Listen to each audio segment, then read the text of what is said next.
Ipretandrazana malala. Mino fa salamatsaka daholo any tokantrano any. Androany natratra dingana lehibe mipetsika. Mihoatra ny 400K. Zao ny mpanaraka ny petsy. Ary tsy hoe manaraka fotsiny fa mitaky zavatra mazava. Ny pluralisme, ny mangarahara ary ny fahamarinana bebe kokoa amin'ny fitantanana any Madagasikara malalatsika. Ho anareo izay vao tonga eto amin'ny petsy dia resiko ampitiavana be nareo. Ary osika ero fandaharana samy salasala mizara, manao cœur, manaparitaka an'ity vidéo ty fantatratsika fa signalé foana amin'ny petsy.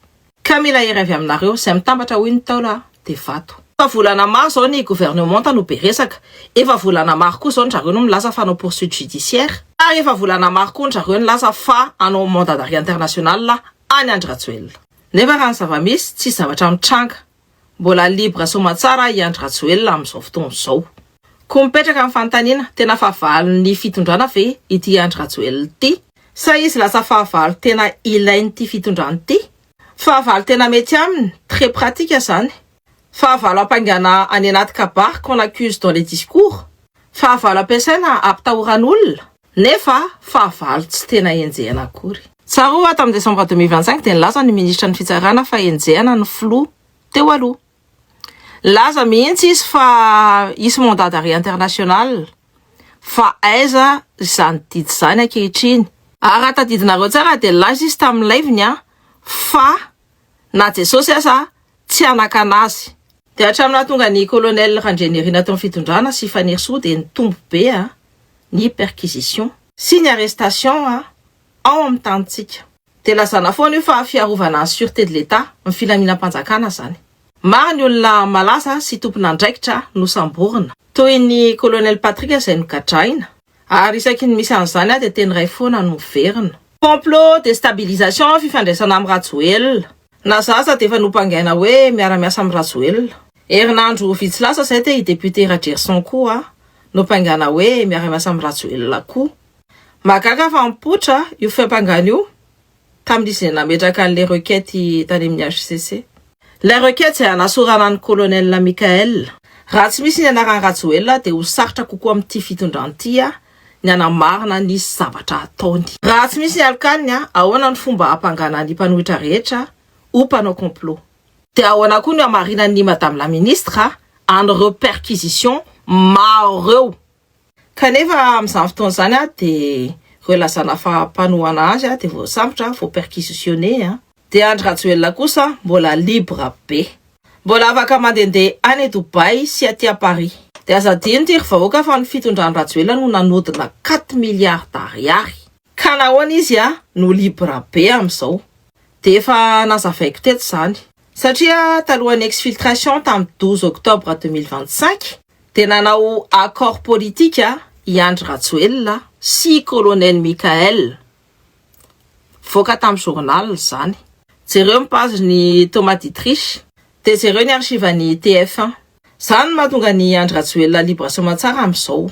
Zany mahatonga ny mandat d'arrêt international ho kabary fotsiny, ho blabla fotsiny. Dia mahatonga ny gouvernement io be resaka be, mahatonga ny madame la ministre de la justice be resaka be nefa zéro action. Dia ankehitriny dia sarotra fenina intsony ity tsy fahombiazan'ny zareo ity. Dia nanomboka tamin'ny volana aprily dia nilaza ministra ny fitsarana fa tsy maintsy mandalo any Antemera-pirenena ny raharaha. Nefa fantatry ny fitondrana tsara ny firafitry ny Antemera-pirenena. Tamin'ny fifidianana sy ny bavambahoaka farina dia maro ireo député voafidy tao anatin'ny vondrona manohana ny Rajoelina.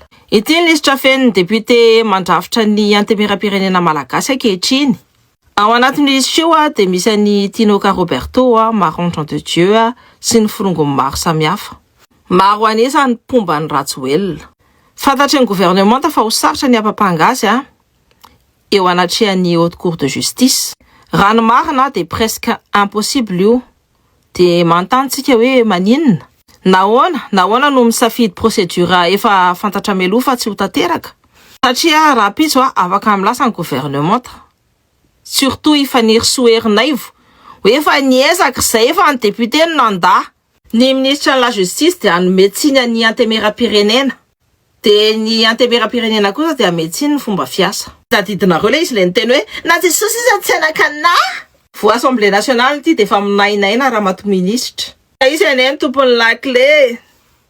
Parenthèse à part. De rehefa mifanipaka ny gouvernement sy ny Assemblée nationale, ny antemera-pirenena zany, de ny fitondrana de afaka mieviter ny miassumer ny propre contradiction.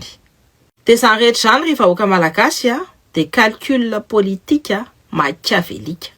De isaky ny sahirana io faefana io de avoaka foana ny botte secrète ny dossier ny Andry Rajoelina. De isaky ny tezitra ny vahoaka de lazaina fa hoe déstabilisation. Déstabilisation avy any amin'ny Andry Rajoelina. De mandritra n'izany fotoana zany de miditra tsikelikely ohatry ny bibilava ny Rosianina eo amin'ny tantsika. Miditra amin'ny RNM, miditra amin'ny TVM, miditra amin'ny 26 juin 2026, miditra amin'ny fiangonatsika, miditra amin'ny fiaramiasa ara-maramila, ara-toekarena, ara-politika, sitria lohany daholo zay afaka isitria lohany. Miliba be izy eo amin'ny tantsika. Hitatsika eo masontsika zany tsisy fetra. De raha mbola libre Rajoelina de fitondrana de afaka manao foana perquisition au nom de la sûreté de l'État. De raha mbola libre izy de ny fitondrana afaka miteny foana hoe ny déstabilisation no mahatonga ny tsy fahombiazan'ny zareo. Fa hatramin'ny oviana. Hatramin'ny oviana ity fitondrana ity no anafina ny tsy fahaizany ambady ny teny hoe complot. De hatramin'ny oviana no anararaotany ny teny hoe sûreté de l'État anerena sy apatahorana ny mpitsikera. Film efa hita tamin'ny 2009 io tamin'izany ireo Pombany Marc Ravalomanana no nipangaina ho tompon'andraikitra amin'ny korotana rehetra. Ankehitriny niova ny anarana fa tsy niova ny fomba. Ry Pretendrazana malala, aiza Rajoelina ankehitriny. Mbola libre tsara izy. Fa nahoana hoy nareo? Satria nisy fifanarahana politika natao tamin'ny 12 octobre 2025 entre ny Rajoelina sy colonel Randrianirina. Izany no nahatonga ny Andry Rajoelina ho fahavalo ilain'ity fitondrana ity. Ary indrindra ampiasaina anafenana ny tsy fahombiazan'ny gouvernementa. Ka ajanoa ny ry mpitondra isany ny fanodinkodinana saim-bahoaka. Ajanoa ny fampanantenana fanenjehana izay tsy tianareo ary tsy vitanareo. Ajanoa ny fampiasaina ny sûreté de l'État. Ho fialantsiny amin'ireo perquisition ataonareo fonareo. Azo ho amin'ny vahoaka malagasy no marina fa ampy izay ny lainga.